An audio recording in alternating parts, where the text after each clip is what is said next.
To set up the bed and the table, and to access the storage bin, first you need to make sure you move the front seats all the way forward. Then, move the cushions either to the back seat or just somewhere out of the way so that you can access the storage bin.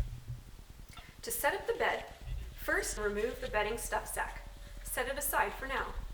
You'll need the table for this, as well as these supports on the front of the storage bin. They're magnetic, and it's easiest to pull them off by placing your fingers around the corners. Position them perpendicular to the bin. Remove the table and set it on top of the supports. Make sure you slide the outer supports into the slots on the underside of the table. Close the storage bin lid. Just behind the front seats is a flap that sits flush with the storage bin. Lift that all the way up, and then reach down and pull up the legs that sit right behind the front seats.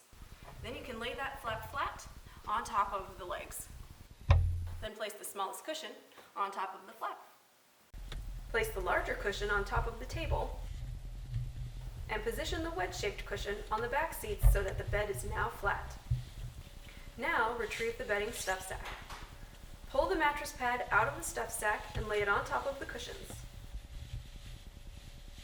Then place the sheet on top of the pad and the down alternative duvet on top of the sheet. You'll sleep between the flat sheet and the duvet.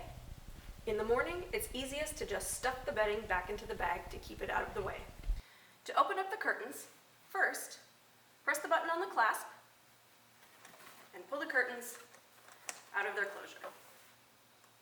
To close them, it's best to grasp at the top of the curtain. Otherwise, if you pull from down here, sometimes these little guys pop out of the track.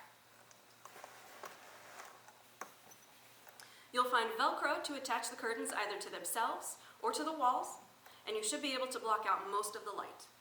Skeeter beaters are screens that are sized specifically for the sliding doors. And you affix them to the exterior of the car. There's one for each window, and they're magnetic, so they stick to the outside of the van. Below the back seat, you'll find 2 more USB ports, as well as a standard 110-volt plug. This is the inverter, and it can stay in the on or vertical position for the duration of your trip.